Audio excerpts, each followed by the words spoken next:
श्री गणेशाय नमः. अवधूत चिंतन. श्री गुरुदेव दत्त. श्री स्वामी समर्थ.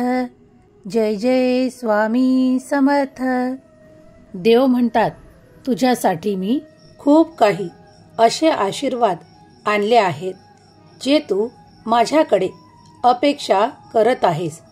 देव म्हणतात, विनाकारण काळजी करणे थांबव. का घाबरतोस? त्या तुझ्या शक्यतांना, त्या तुझ्या विचारांना, त्या तुझ्या नकारात्मक आलेल्या विचारांना मी इथेच थांबवू इच्छितो. कारण ते तुझे भले करणार नाहीत. त्यांना इथेच सोड माझ्या चरणावर आणि विसरून जा. कारण तुझ्यासाठी मी त्या शक्यता देत आहे, ते चांगले विचार देत आहे, ज्यामुळे तू तुझे जीवन पुढील स्तरावर घेऊन जाशील. तुझ्या इच्छा पूर्ण होतील. देव म्हणतात, तुम्ही ज्या पुण्याच्या गोष्टी करता त्यासाठी तुम्ही जे काही कर्म करत असता, ज्यावेळेस तुम्ही एखाद्या गरजूला त्याची गरज भागवण्यासाठी काही देता, ते अधिकही दिले तरी तुमच्या हातून ते पुण्याचे काम घडते.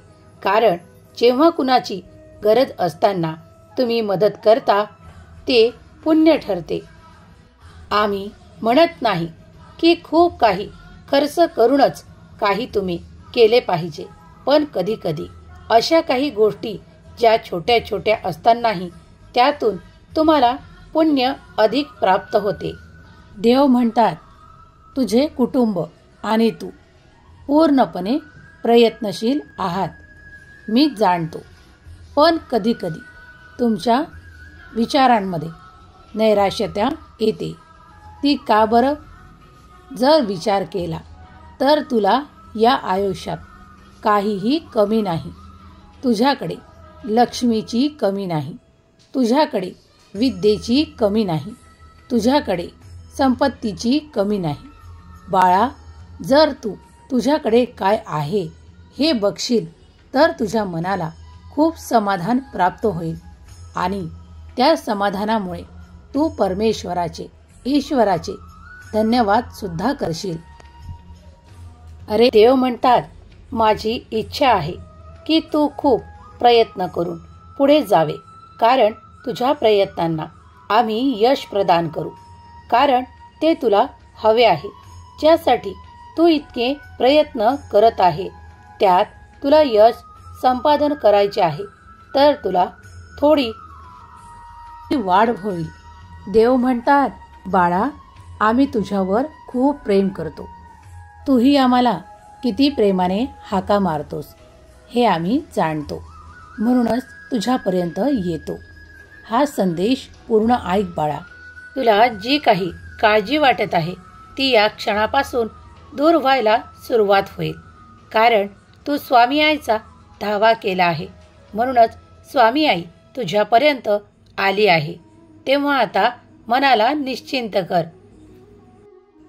देव म्हणतात, ज्याप्रमाणे तुम्ही तुमच्या मुलांना जपता, त्यांच्या प्रत्येक इच्छा पूर्ण करण्याचा प्रयत्न करता, त्याप्रमाणे आम्ही देवही तुमचे सर्व काही लाड पुरवतो आणि आम्हीच तुमचे जन्मदाता आहोत. त्यामुळे तुम्ही काळजी करण्याचे काही कारण नाही. फक्त आपले कर्म चांगले करा. जर कर्मात तुम्ही चांगले व्हाल तर तुम्ही दिवसांदिवस प्रगतीला स्वतःकडे आकर्षित कराल. बाळा, जर तुला माझ्या संदेशांवर विश्वास आहे आणि मी प्रत्यक्षात तुझ्याशी बोलत आहे, जर तुला भास होत असेल तर तू या क्षणी प्रत्यक्षात स्वामींशी हितगुज करत आहेस. कारण तुझी इच्छा आहे का हा संदेश पूर्ण बघावा, स्वामी काय सांगतात ते ऐकावे. होय बाळा, मी तुझ्याकरताच आलो आहे. तुझ्या मनात होते की माझ्याशी बोलावे, माझ्याजवळ मन मोकळे करावे. बाळा, जेव्हा तू मला प्रेमाने साथ घालतोस, मला हाका मारतोस, प्रेमाने चित्त लावून नामस्मरण करतोस, त्यावेळेस मीही तुझ्यापर्यंत येतो. कितीतरीदा मी तुला अनुभवही देतो. कितीतरीदा संदेशात आजही तुमची स्वामी आई तुमच्यापर्यंत आशीर्वाद द्यायला आली आहे. तुमच्या घरात ती भरभराट होणार आहे. तुमचे जे आर्थिक प्रश्न आहे ते येत्या काळात संपुष्टात येतील, कारण तुम्ही त्यासाठी खूप काही प्रयत्नरत आहात आणि आमच्याकडे प्रार्थना देखील केली आहे. म्हणून तुमच्यासाठी तो आनंद, ती प्रगती आणि ते आर्थिक चमत्कार येत आहेत. द्वारा मी तुझ्यापर्यंत पोहोचत असतो. देव म्हणतात, बाळा, तू ज्याप्रमाणे संध्याकाळी दिवा अगरबत्ती लावतो आणि त्या दिव्यात आमचे रूप बघतो आणि आम्हीही तुला काही संकेत देतो, तू ते मन लावून बघतोस. होय बाळा, तुझ्या मनातली इच्छा आम्ही जाणतो. तुला सुख आणि वैभव, स्वतःच्या परिवारासोबत, कुटुंबासोबत आनंदाने राहणे आणि सर्व मिळून नामस्मरण करणे आवडते हे मला माहीत आहे. तू कधी कधी खूप काही जणांसाठी काही करण्याचा प्रयत्न देखील करतो, तेही माझ्यापासून लपलेले नाही. बाळा, तुझे सर्व कर्म आमच्याकडे नमूद आहेत बरं.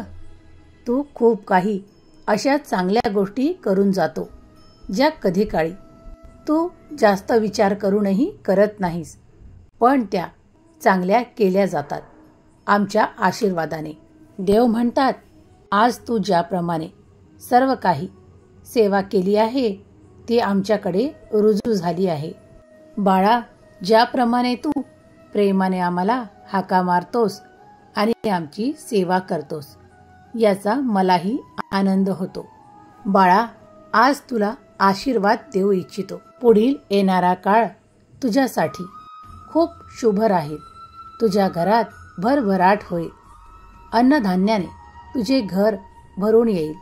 तू ज्याप्रमाणे कुणाला थोडे जरी अन्नदान केले आहेस त्या बदल्यात तुझ्या घरात भंडारे भरतील.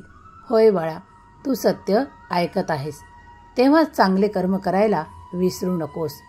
देव म्हणतात, बाळा, तुझा एक चांगला विचारही तुला खूप चांगल्या दिशेने नेतो, सकारात्मकतेकडे नेतो.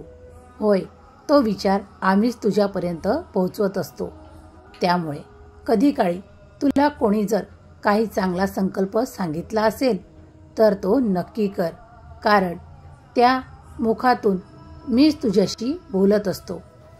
तू ज्याप्रमाणे श्रद्धेने आणि विश्वासाने आमचे नामस्मरण करतो ते आम्हालाही प्रिय आहे. आनंदी रहा बाळा. तुझे कार्य यशस्वीरित्या पूर्ण हो हा माझा आशीर्वाद. जो कोणी आज माझ्याकडे जी काही प्रार्थना केली आहे मी त्याचा आनंदाने स्वीकार करतो आणि तुम्हाला ते आनंद पाठवू इच्छितो, ज्यात तुमच्यासाठी खूप काही भरभराटीचे आशीर्वाद आहेत, सुखाचे आशीर्वाद आहेत. सुखी रहा बाळा, तुझे कल्याण होईल.